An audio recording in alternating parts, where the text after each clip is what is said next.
ఈ video voting యాన్సర్కి సంబంధించిన video. వచ్చాడు, మాట్లాడతాడు, రిపీటు, ఇంతే కదా.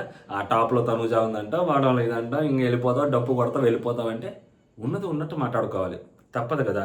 ఇంకొక ఇంట్రెస్టింగ్ అప్డేట్ కూడా చెప్తా, ఓకేనా? గుర్తుపెట్టుకోండి. సో వీడియో లాస్ట్ దాకా చూడండి. సో లైక్ చేసి చూడండి, సబ్స్క్రైబ్ అయితే చేయాలండి, చెప్తున్నా, సబ్స్క్రైబ్ అయితే చేయాలి. సో టాప్లో తనూజ ఉంది, ఓటింగ్ అది మొదలెట్టావు కదరా. కానీ ఇంక కొట్టు డప్పు కొట్టు అంటారా? లేదండి, నిజంగా అమ్మాయి ఉంది, తనూజనే ఉంది టాప్లో. ఓటింగ్ చాలా పడుతుంది, చాలా దూరంలోనే ఉంది తనూజ వేరే వాళ్ళకి. అది స్టార్ట్ చేయి కొట్టు లేదండి, మళ్ళీ చెప్తుంటే తనుజ టాప్లో ఉంది. ఎందుకంటే నిన్న నామినేషన్స్ ఎపిసోడ్ చూసిన తర్వాత పాజిటివ్ ఆర్ నెగిటివ్ ఆ అమ్మాయే కంటెంట్ ఇచ్చింది. ఇప్పుడు కంటెంట్ ఇచ్చే వాళ్ళే కదా కావాల్సింది. మనం ఏం అడుగుతాం? కంటెంట్. అక్కడ హౌస్లో కంటెంట్ ఇస్తుంది ఎవరు? ఆ అమ్మాయి ఒకటే కంటెంట్ ఇస్తుంది. నిన్న ఎపిసోడ్ మొత్తం మీద కంటెంట్ ఇచ్చింది ఎవరు చెప్పండి? ఆ అమ్మాయి కదా. సో ఆ అమ్మాయి, సో ఇంకో నార్మల్గా మిగతా వాళ్ళు ఏంటంటే, సో వాళ్ళు ఏదైతే ఉంటున్నారో వాళ్ళ తగ్గట్టు వాళ్ళు కంటెంట్ ఇస్తున్నారు. సో ఒక అడుగు ముందుకేసి ఆ అమ్మాయి హైలైట్ అయింది, పాపప్ అయింది ఆ అమ్మాయి. సో కాబట్టి ఫోకస్లోకి వచ్చింది, ఆ అమ్మాయి టాప్లో ఉంది.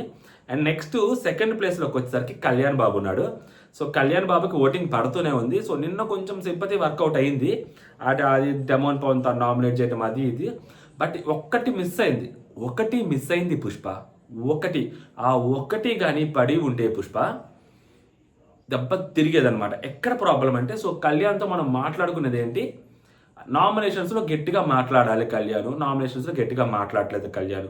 రాము తన ఒక పాయింట్ మీద నామినేట్ చేశారు సంచాలకంగా, రైట్? ఆ సంచాలకంగా నామినేట్ చేసిన పాయింట్ని డిఫైన్ చేసుకుంటున్న ప్రాసెస్లో నేనే గట్టిగా మాట్లాడాను, చాలా గట్టిగా మాట్లాడాను. నేను నా పాయింట్స్ అన్ని నేను పెట్టాను. యాక్చువల్గా 3 పాయింట్లు పెడతారు, బుల్లెట్ పాయింట్లు. అది ఆ రోజు టాస్క్ రద్దు అవ్వబోతున్నప్పుడు ఈయనకి సుమనకి మధ్యలో అది మిస్అండర్స్టాండింగ్స్ వచ్చినప్పుడు, వాళ్ళిద్దరు ఏకాభిప్రాయం లేనప్పుడు సూపర్గా మాట్లాడతారు ఆ 3 పాయింట్లు. ఆ 3 పాయింట్లు ఇట్లా మాట్లాడాలని చెప్పి దాని మీద ఒక్కదాని మీద ఉంటే బాగుండేది. కానీ రాము నామినేషన్ని ప్రాపర్గా తీసుకోకపోవడం ఏదైతే ఉందో, నువ్వు అంతే ఇప్పుడు ఇది, అది ఒక్కటి మిస్ అయింది. ఆ ఒక్కదాన్ని చెప్పకుండా కేవలం ఆ నామినేషన్ గురించి ఇంకొంచెం గట్టిగా మాట్లాడుంటే బాగుండేదేమో. ఆ నామినేషన్ని చాలా లైట్గా తీసుకున్నాడు. అది చిన్న నామినేషన్ అవ్వచ్చు, పెద్ద నామినేషన్ అవ్వచ్చు. సో నామినేషన్ని లైట్గా తీసుకుంటే అది వర్కౌట్ అవ్వదేమో అని అనిపించింది నాకు. కళ్యాణ్ ఈ నుంచి మాత్రం ఏ నామినేషన్ కూడా లైట్ తీసుకోకుండా గట్టిగా రిటార్ట్ ఇచ్చుకుంటా ఉంటే మాత్రం ఓటింగ్ టాప్లోకి వచ్చింది. అండ్ నిన్న నైట్ సో తనూజ తనని మోసం చేసిందని చెప్పి బయట చాలామంది మనం మాట్లాడుకుంటున్నాం. బట్ ఒక మెచ్యూర్డ్ పర్సన్గా, ఒక నీట్గా, ఒక జెంటిల్ మ్యాన్గా అక్కడ కూర్చొని జస్ట్ నాకు తెలుసు నువ్వు అలా చేసినావు, కానీ డెమో నన్నే నామినేట్ చేస్తారు నాకు తెలుసు ఆ విషయం అని చెప్పి, సో తనకు తెలిసిన విషయాన్ని చాలా నార్మల్గా అమ్మాయితో డిస్కస్ చేసిన విధానం ఏదైతే ఉందో ఆ డిస్కషన్కి నేను ఫిదా అయిపోయాను. సీరియస్లీ చెప్తున్నా కదా, డిస్కషన్కి ఫిదా అయిపోయా. చాలామంది అనుకుంటారు రైవల్రీ పెట్టుకోవడానికి మంచి ఛాన్స్ వచ్చింది. అది రైవల్రీ పెట్టుకునే ఛాన్స్ కాదు అది. సో అతను అది ఆలోచించుకొని అక్కడ డిస్కషన్ పెట్టడం అనేది నాకు చాలా బాగా నచ్చింది. సో సెకండ్ ప్లేస్లో కళ్యాణ్ బాబు ఉన్నాడు. థర్డ్ ప్లేస్లో సుమన్ శెట్టి అన్న ఉన్నాడు. సో సుమన్ శెట్టి అన్న ఓటింగ్ని ఎవరు ఆపలేరు. అన్న ఏం చేసినా కానీ అదంతే వస్తానే ఉంటుంది అన్నకి, అది మనం ఏం చేయలేము దానికి. ఎందుకురా అంటే అది తెలుగు అభిమానులు ఆయన మీద పెట్టుకున్న ప్రేమ అది. సో ఆ ప్రేమను మనం తప్పు పట్టలేము. ఒక వ్యక్తికి ఓటింగ్ పడుతుంది అంటే, ఓటింగ్ పడకుండా ఆ వ్యక్తిని లోపల బిగ్ బాస్ హౌస్లో ఉంచారంటే బిగ్ బాస్ ముద్దుబిడ్డ, స్టార్ మా ముద్దుబిడ్డ 100 మాట్లాడవచ్చు. బట్ ఆ ఓటింగ్ పడుతుంది అన్నప్పుడు ఆ హౌస్లో అతను ఉన్నాడు అంటే బిగ్ బాస్ ముద్దుబిడ్డ ఎలా అవుతాడు? తీసేస్తే తీస్తారు కదా బిగ్ బాస్ టీం అతన్ని. ఫర్ ఎగ్జాంపుల్ ఓటింగ్ పడిన కంటెస్టెంట్, స్టార్ మాకు సంబంధించిన కంటెస్టెంట్ ఎవరైనా హౌస్లో ఉంటే వాళ్ళు ఉంచుకుంటా ఉంటే, అబ్బా స్టార్ మా బుద్ధి పెట్టరా కాపాడుకుంటూ వస్తున్నారు అనొచ్చు. ఆయనకు ఓటింగ్ పడుతుంది, గట్టి ఓటింగే పడుతుంది. అసలు లేటెస్ట్ అప్డేట్ ఏంటంటే కళ్యాణ్కి ఆయన ఓటింగ్ చాలా క్లోజ్ ఉంది అంటున్నారు అక్కడ. సో అదొకనమాట లేటెస్ట్ అప్డేట్ అది. సో అలాంటప్పుడు ఆయన స్టార్ మా ముద్దు బిడ్డ అయితే అవ్వడు. కాకపోతే ఏంటంటే ఆయన బిగ్ బాస్ ఫార్మాట్కి సూట్ అవ్వడు, అది మాత్రం పక్కా చెప్తా. సో అలాంటి పర్సన్ బిగ్ బాస్ హౌస్లో ఉంచడం అనేది మనం ఏం చేయలేం దానికి. ఓటింగ్ పడుతుంది కదా. సో ఓటింగ్ పడకపోతే మనం ఎంతైనా గట్టిగా మాట్లాడచ్చు. ఓటింగ్ పడుతున్నప్పుడు మెజారిటీ ఆడియన్స్ ఆయనకి ఓట్లు వేస్తున్నప్పుడు మనం ఏం మాట్లాడదాం చెప్పండి ఆయన గురించి. బట్ బిగ్ బాస్ ఫార్మాట్కి పక్కా సూట్ కాడు. అండ్ ఆయనకి ఇచ్చే 2 ఏదో సీక్రెట్ టాస్క్లు ఇచ్చారు, ఒకటి సక్సెస్ఫుల్లీ కంప్లీట్ చేశారంట అది. అంటే లైవ్ చాలా బోరు కొడుతుంది, ఎవరైనా చూడబాకండి, ఎపిసోడ్లు మాత్రమే చూడండి ఈ వారం రోజులు. ఈ వారం ఎస్పెషల్లీ మీకు మంచిగా ఫన్ ఉంటుంది. లైవ్ చూస్తే మీకు ఇల్లే. మిడ్ నైట్ మాత్రం మన రివ్యూస్ చూడటం మర్చిపోకండి. బ్యాక్ నెక్స్ట్ 4th ప్లేస్లో వచ్చేసరికి సంజన గారు ఉన్నారండి. చాలామంది భరణి గారు ఉన్నారు అంటున్నారు. అది కరెక్ట్ కాదు. సంజన గారే ఉన్నారు 4th ప్లేస్లో. సంజన గారికి ఓటింగ్ పడుతుంది. బట్ ఆమె ఏంటంటే లైవ్లో ఇప్పుడిప్పుడే కొంచెం గేమ్లోకి వస్తున్నాడు. ఇప్పుడిప్పుడే కొంచెం మళ్ళీ ట్రై చేస్తున్నామా. ఎందుకంటే ఫస్ట్ 3 వీక్స్ ఆమె ఆడిందే ఆట పాడిందే పాటగా ఉంది. అసలు పట్టిందల్లా బంగారంగా ఉంది సంజన గారికి. దాని తర్వాత ఆమె డౌన్ఫాల్ స్టార్ట్ అవుతా ఉంది. సో దాని తర్వాత డౌన్ఫాల్ మీన్స్ అంటే అది ఆమె కనపడకుండా పోయింది. అంటే స్టార్టింగ్లోనే బీభత్సమైన ఎలివేషన్స్ పడిపోయి నార్మల్గా ట్రైలర్లోనే సినిమా చూపించేస్తే ఎలా ఉంటుందో అలా చూపించేశారు. ఇంకేముంటుంది చెప్పండి తర్వాత. సో ఇంకా దాన్ని మించిన కంటెంట్ ఆమె చేయాలి. దాన్ని మించిన కంటెంట్ చేయాలంటే అక్కడ అంత సెట్ అవ్వట్లేదు ఆమెకి. సో కాబట్టి అది ఆమె తప్పు కూడా కాదు, కంటెస్టెంట్స్ కూడా ఆమెకు సహకరించట్లేదు. ఆమె ఎక్కడ హైలైట్ అవుతుందో, ఆమె ఎక్కడ జనాలకి బాగా కనిపిస్తుందో అని చెప్పి సో ఆమెకి ఎవరు సపోర్ట్ కూడా చేయట్లేదు. అది క్లియర్గా తెలుస్తుంది.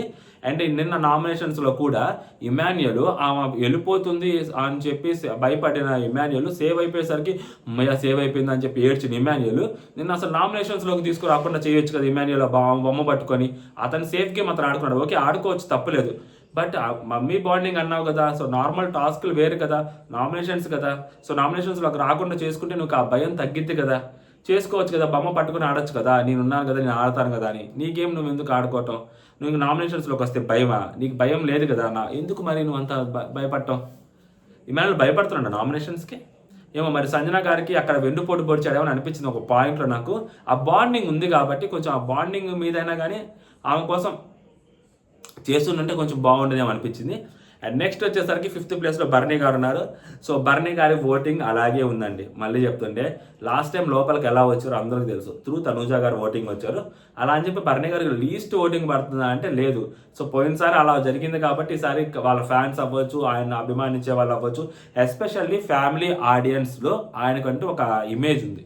ఓకేనా, అది నెగిటివ్ అవ్వచ్చు, ఇమేజ్ పాజిటివ్ అవ్వచ్చు. అండ్ దట్టు స్టార్టింగ్ నుంచి తనూజాని ఆయన కూతురుగా చూసుకుంటూ వచ్చారు కాబట్టి తనూజాని ఇష్టపడే లేడీ ఫ్యాన్స్ ఎవరైతే ఉంటారో లేకపోతే ఫ్యామిలీ ఆడియన్స్ ఎవరైతే ఉంటారో ఆయనకు మద్దతుగా నిలుస్తారు.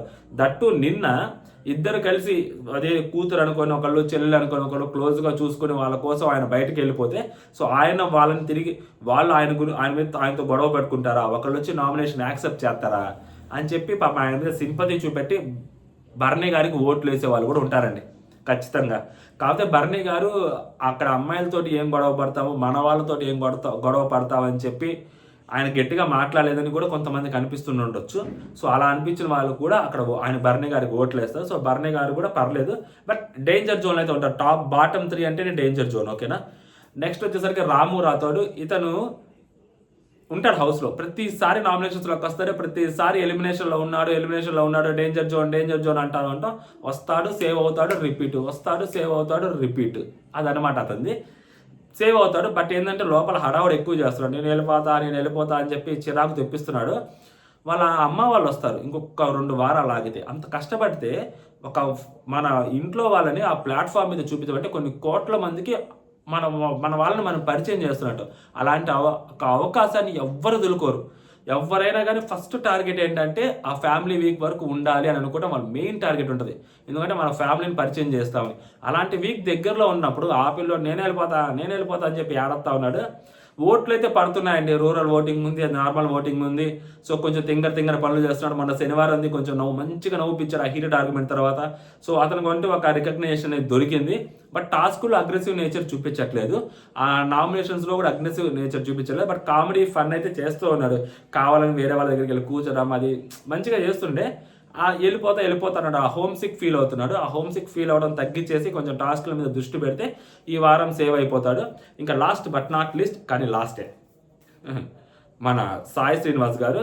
నిన్న తనుజ గారితో గొడవ పడ్డాడు, చాలా గట్టిగా కంటెంట్ ఇవ్వడానికి ట్రై చేశాడు. సో నామినేషన్స్లోకి వచ్చేస్తున్నాడు అని చెప్పి అర్థమైపోయింది అతనికి. బట్ అన్ఫార్చునేట్లీ అది వర్కౌట్ అవుతుందా అంటే ఇంకా టూ మచ్ మిరాకిల్ జరిగి ఆయన ఈ వీక్ చించేసి ఆయన కెప్టెన్ అయిపోతే సాయి శ్రీనివాస్ గారు అందులో ఆరెంజ్ టీంలో ఉన్నాడు. Kalyan already out of contendership వెళ్ళిపోయాడు. సో ఈయన కానీ ఏమన్నా కంటెండర్షిప్లోకి వెళ్ళి బీభత్సమైన పర్ఫార్మెన్స్ ఇస్తే మేబీ సేవ్ అవ్వచ్చు. సో రాము హోమ్ సిక్ అంటున్నాడు కాబట్టి పంపించచ్చు. బట్ రాముని పంపించలేదు, ఎందుకంటే దగ్గర ఉంది కదా ఫ్యామిలీ వీక్. సో ఇప్పుడు దాకా కష్టపడి వచ్చిన వాళ్ళని అంత ఒక అడుగు ముందు గెంటేస్తారని నేను అనుకోను. సో సాయి శ్రీనివాస్కి మోస్ట్లీ ఆ డేంజర్ బెల్స్ మోగుతూనే ఉంటాయి చివరాఖరి దాకా. ఇదన్నమాట సంగతి. సో మీరు ఎవరికి ఓటు వేశారనేది మీరు కామెంట్ చేయండి. కొత్తగా మన ఛానల్ చూస్తుంటే సబ్స్క్రైబ్ చేసుకోండి. అంటే జై హింద్.